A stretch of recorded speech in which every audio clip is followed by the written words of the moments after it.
শতকরার এই অঙ্কটিতে বলা হয়েছে কোনো একটি সংখ্যার সাথে 930 যোগ করলে যোগফল মূল সংখ্যার 444.49% হয়।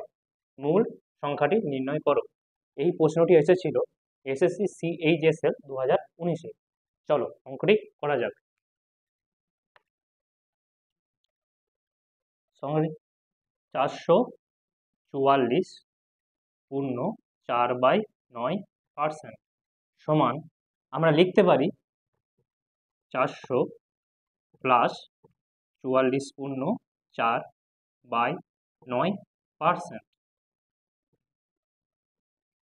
এরপর আমরা 400-কে 4 হিসেবে লিখতে পারি, আর 44.4/9% মানে আমরা জানি একে 4/9 সমান,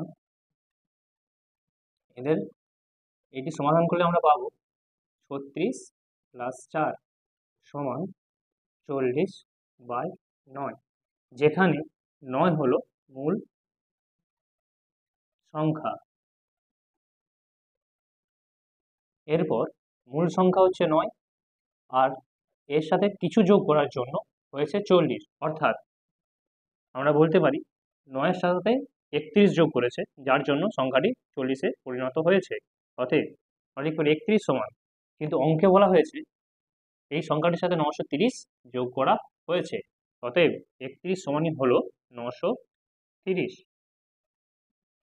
আর যেহেতু আমাদেরকে নির্ণয় করতে বলা হয়েছে মূল সংখ্যাটি, তাই আমাকে মূল সংখ্যা হিসেবে 9-এর মান বের করতে হবে।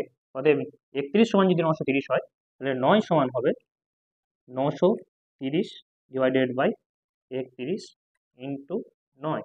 যার মান সবসময় বের করতে হবে তাকে সবসময় গুণ আকারে লিখতে হবে। 31 30-এ 930 সমান হলো 30 ইন্টু 9 সমান হচ্ছে 270। অতএব অ্যান্সার হলো বি। যদি অঙ্কটি বুঝতে কারোর কোনোরূপ অসুবিধা হয় তাহলে আমাকে কমেন্ট করে জানাবেন, আমি সেই প্রবলেমকে দূর করার চেষ্টা করব।